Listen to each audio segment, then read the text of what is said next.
Bem-vindos! Vamos começar com uma pergunta. E se, de repente, nos encontrássemos com um ser que diz ser imortal? Alguém capaz de dobrar as leis da física bem na nossa frente?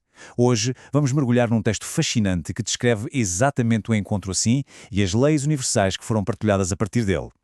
A análise de hoje acompanha o relato do livro Mistérios Desvelados.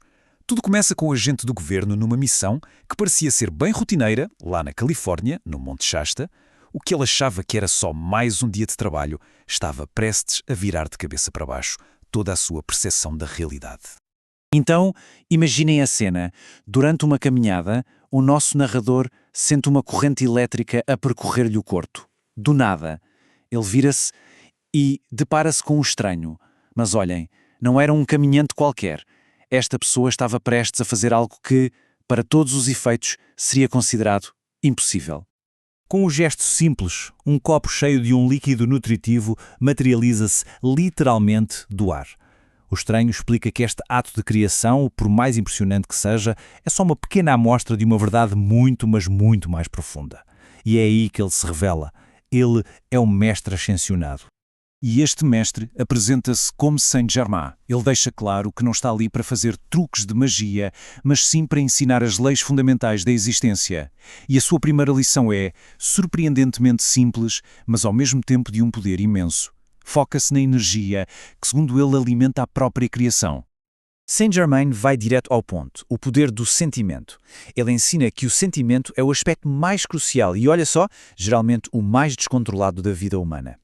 É a energia divina que dá corpo ao pensamento. É como se fosse o combustível que transforma uma simples ideia numa realidade física palpável.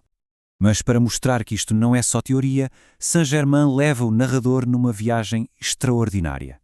Eles deixam os seus corpos físicos para trás e viajam através do tempo, para testemunhar as vidas passadas do próprio narrador. Uma experiência irritante, não é? E estas experiências não são aleatórias, de forma alguma. Elas servem para ilustrar a lei da compensação, ou o que muita gente conhece como karma. O texto descreve-a como uma oportunidade de reequilibrar as contas de vidas passadas. Aquela alma que o traiu em França, por exemplo, reaparece na sua vida atual, dando a ambos a chance de finalmente acertar essa dívida cósmica. A lição mais profunda, no entanto, ainda estava por vir. Ela surge numa visão de uma civilização há muito, muito tempo perdida. Saint-Germain transporta o narrador 70 mil anos para o passado, para o lugar que hoje conhecemos como o deserto do Saara, mas que naquela época era um paraíso verdejante. Pensem numa era de ouro, no seu expoente máximo. A humanidade vivia em pleno controlo consciente do seu poder divino. Os líderes governavam com uma sabedoria imensa e a sociedade funcionava em perfeita harmonia. A chave de tudo? Eles sabiam, eles compreendiam que a fonte de toda a perfeição vinha da sua ligação direta com a presença divina interior. Então, o que é que correu mal? A queda começou de forma subtil.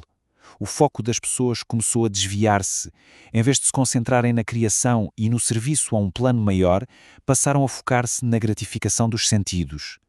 E essa mudança de atenção para os prazeres passageiros fez com que perdessem a ligação com o poder interior que tinha construído aquele mundo perfeito.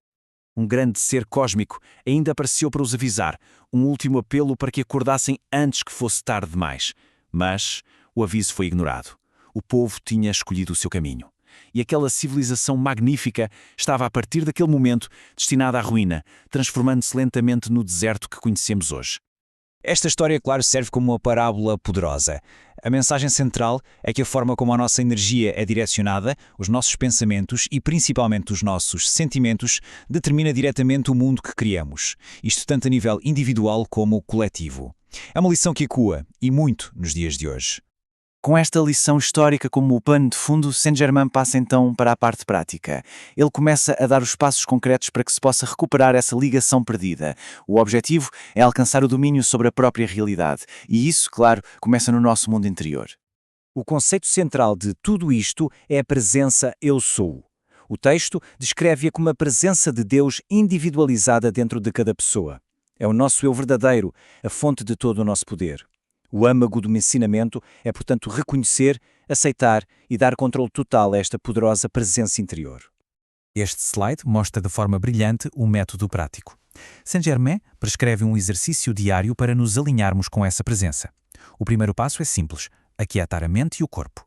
O segundo, visualizar uma luz branca protetora e sentir o coração como um sol interior. E o terceiro, e mais importante, reconhecer conscientemente a presença Eu Sou e comandá-la para manifestar perfeição na vida. No final de contas, tudo se resume a uma escolha. A energia da vida pode ser usada de duas maneiras. Ou é desperdiçada na busca de desejos externos e sensoriais, o que, segundo o texto, leva inevitavelmente ao caos, ou então é conscientemente dirigida pela sabedoria interior para criar harmonia e perfeição. A escolha é sempre nossa. Ok, mas tudo isto funciona mesmo no mundo real? A nossa análise termina com um teste de fogo. O narrador vê-se envolvido numa negociação de alto risco que coloca o poder da vontade humana contra o que o texto chama de poder divino. O cenário parece totalmente desequilibrado. De um lado, uma viúva vulnerável. Do outro, um empresário arrogante, dominador, que está determinado a intimidá-la para que ela venda a sua propriedade por uma ninharia, uma fração do seu valor real. A tática do empresário é a intimidação pura e dura.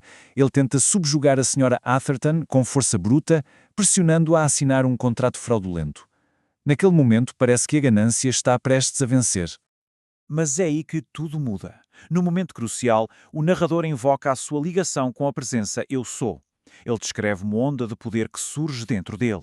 Com uma calma e uma autoridade absolutas, ele expõe a fraude. Um rico veio de ouro tinha sido descoberto em segredo e o superintendente da mina tinha sido subornado para ficar calado. O resultado é espantoso. Sob a força desta presença divina, a arrogância do empresário simplesmente desmorona. Ele tem uma completa mudança de atitude e concorda em pagar $1 milhão, o verdadeiro valor da mina, mais uma participação nos lucros futuros. Este relato serve como a ilustração final da mensagem do texto, a ideia de que um indivíduo, quando alinhado com a sua divindade interior, tem o poder não só de se proteger, mas de comandar ativamente a perfeição e a justiça no seu mundo. O ensinamento deixa uma pergunta no ar: o que poderia ser alcançado se este poder fosse verdadeiramente compreendido e utilizado por todos?